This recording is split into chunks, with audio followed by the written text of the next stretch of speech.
Welcome to Ringside Riffs by Andres Cortes. We all know Roman is back. We're all raising our ones, and the original tribal chief is back. That's making Solo Sikoa scared out of his mind, and we know what's in plan for him. But it wasn't what we all expected. No, he does not have a title shift change. He does not face Cody Rhodes. He will not get his rematch clause entitled.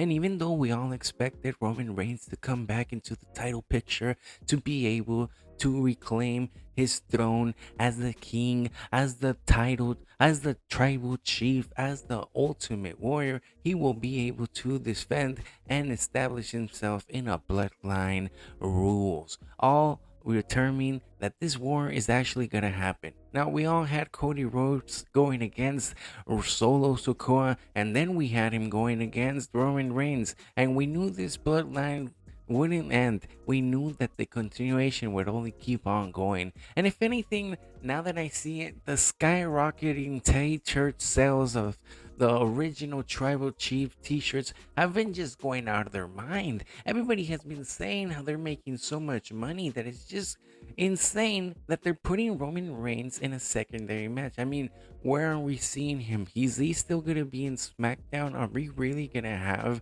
two of the biggest superstars in SmackDown? And what's gonna happen to Raw?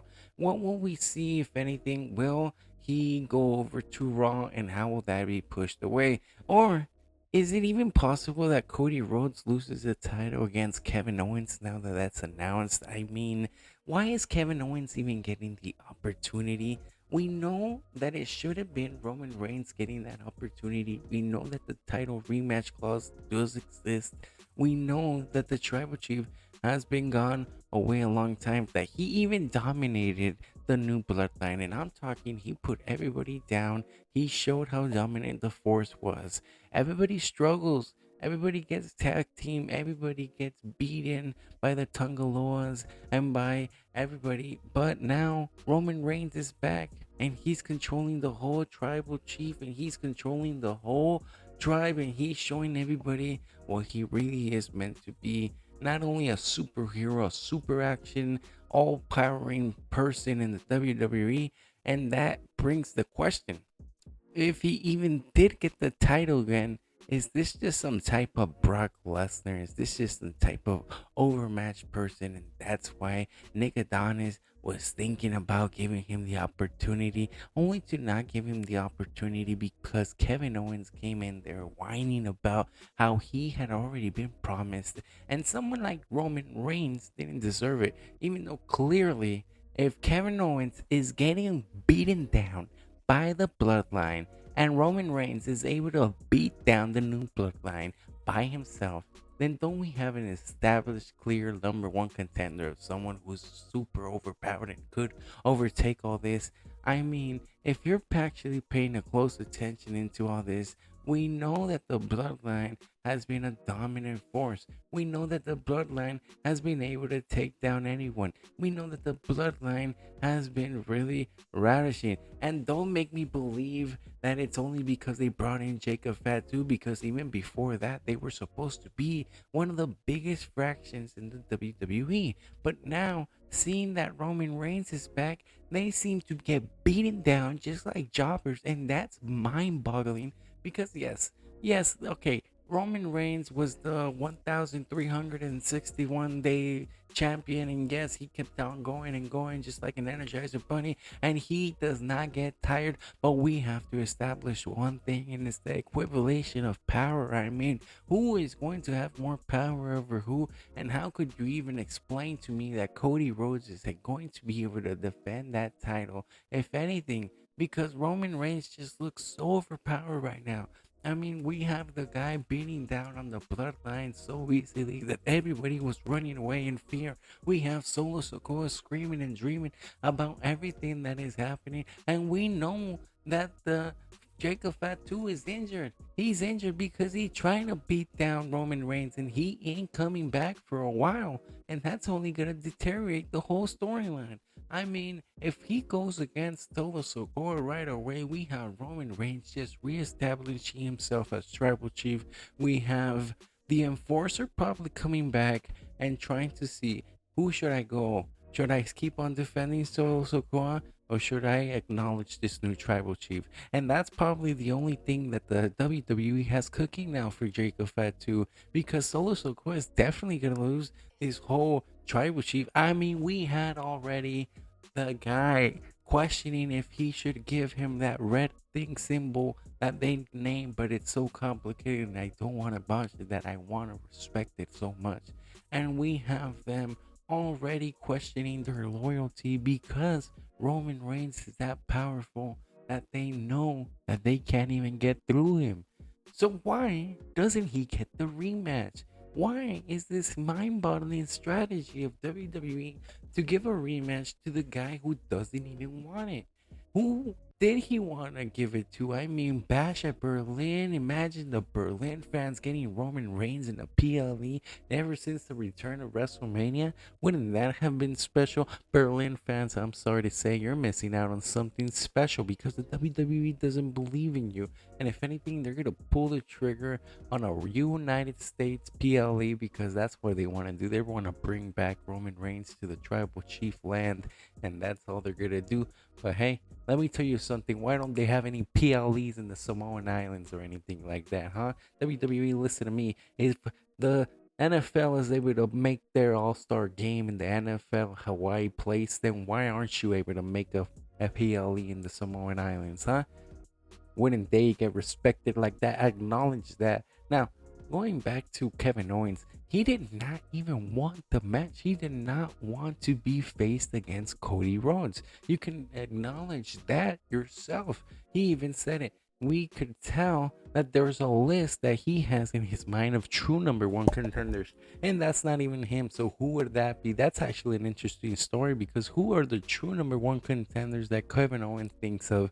I mean, we have the guy not acknowledging Roman Reigns, but having his own true number one contenders list, and we know that the true PLE should have been Roman Reigns against Cody Rhodes, because that's how things are in the WWE universe. That's how the strength of power goes, and if they don't want to take the title away from Cody Rhodes, then they're not gonna put him in against Roman Reigns. And if they're not gonna take the title away, then you shouldn't even fear that Kevin Owens is fearing him, because we know if old Vince McMahon was back in the show, if it was old WWE, we probably would have had Roman Reigns again overpowered, destroy the whole storyline. But right now, Triple H is probably like, hey, hold on, Roman Reigns.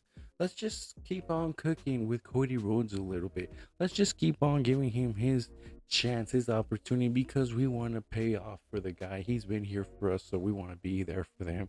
But they know that the money and the strategy is ultimately on Roman Reigns.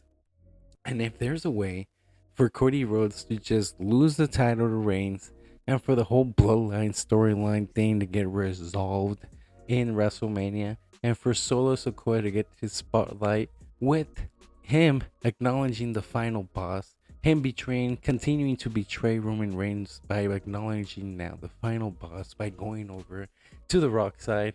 That's still a storyline to be said, but we know we are going to get a civil war. We know that there's already tension building up inside of them. And we know that all this pushes Cody Rhodes off to the side. I mean, the guy is supposed to be the WWE United States Championship. He's supposed to be the main eventer. He's supposed to be the number one attraction. And right now, he just seems secondary to every single storyline that's going on in the WWE Universe. We're looking at the Liv Morgan stuff. We're looking at the Bloodline stuff. And we're not seeing him anywhere. What's a true rival that he has had? I mean, AJ Styles, that died off quickly. Where's even AJ right now?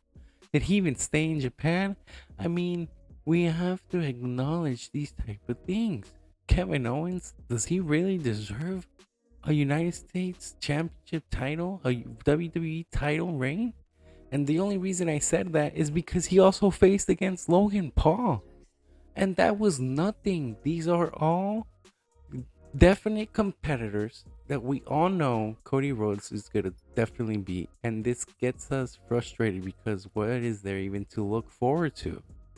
We know that the only person that there is trouble beating is Roman Reigns so far.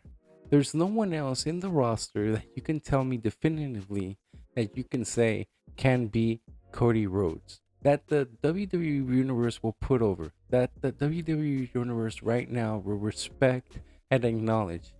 Nobody except Roman Reigns. And that's the problem we're having with right now. Is because the WWE doesn't want to give Roman Reigns back the title, even they should have. Because that's the only believable story that there is. I mean, the guy that had the title ring for the longest isn't gonna challenge, isn't even gonna care, isn't even gonna try again. That doesn't make sense. We're looking at a new storyline, and I just think they're blocking themselves off because they're scared.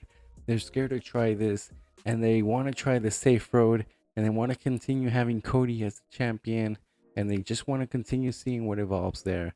And that's the sad part because we know there's nothing that's going to happen with Kevin Owens. If anything, there's just gonna be some type of heel turn in Kevin Owens. He's gonna be more aggressive. He's gonna find his own storyline because we need to start venturing into WrestleMania territory. We need to start constructing ourselves and seeing the territories about what's gonna happen. And if anything, that's the frustrating part. We need to really open our eyes and understand what's gonna happen in the next few weeks and in the following months. What's gonna really happen with Kevin Owens and Randy Orton and with Cody Rhodes, with Roman Reigns, Solo Sikoa. These people have been main eventers already. They've been the continuation, and up to SummerSlam, this is the halfway point, how they say it. They have been main eventing so far. So what's going to continue to develop in their storylines? And if Kevin Owens does become the heel that we all plan him to be, how will that affect him? How will that make him continue to get these opportunities to continue to be the main eventer? Will Randy Orton beat Gunther, and it's Kevin Owens against Randy Orton now? Is it just Kevin Owens turning heel so that he can be in the team that goes against Roman Reigns? And if he's in the team that goes against Roman Reigns, does he join the Bloodline? Does he join the Bloodline on the other side? Does he join and face off against Sami Zayn now that he is a heel? And all these other storylines that we continue to have, but they're not involved with Cody Rhodes and they're not involved with that title. And I think we all can possibly say that he's not going to win the title match. And if you honestly think that he's going to win the title match, then you need to convince me right now in that comment section, because there is no possible way that I believe that there's any opportunity for Kevin Owens to win at Bash at Berlin. Now, there's other title matches that might be up for grabs. There's other things that might be interesting in this upcoming PLE. But Bash at Berlin and their title reign, they got some serious problems for what they decided to do. They took the wrong turn. They didn't give Roman Reigns the opportunity, and now they're pushing back on Kevin Owens. And there's an expectancy of what's going to happen with the WWE title. And we all know Cody Rhodes is going to keep it. So does this make Cody Rhodes' reign inferior to what we saw Roman Reigns had? Do numbers and days even count anymore when the matches are losing their meaning?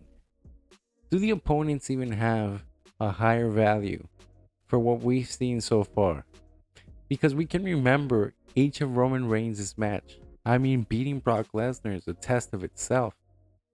But can we say what matches Cody Rhodes has put up against? He's pretty much just shaped the face and not actually defended the title in itself. He keeps on facing former colleagues and friends, and he's even choosing them at this point, reluctantly to pick themselves and reluctantly to face off. When's the true last time that we saw number one contendership, and the true last time that we wanted to see something that face off against Cody Rhodes, where we were desperate and in need and feeling like he was actually going to lose the title? It seems to me that we're losing this all between each other, because it seems that they want to keep safe and they want to play their cards right, and they want to keep WWE sensation Cody Rhodes as that title holder so far. Because if they don't, then they don't know who the face is, because they know that Roman Reigns can't continue to compete daily. They know they only have him for a certain amount of days and certain amount of contract, and they can't pull it off with him as title reign. So right now, the WWE creative have to put their heads together and not give us these conclusions that are so obvious that we're seeing them a mile away.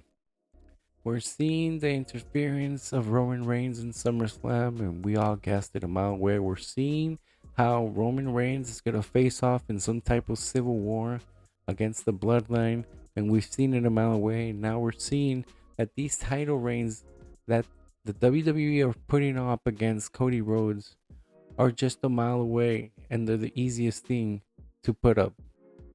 So if you disagree, let me know. But thank you for watching.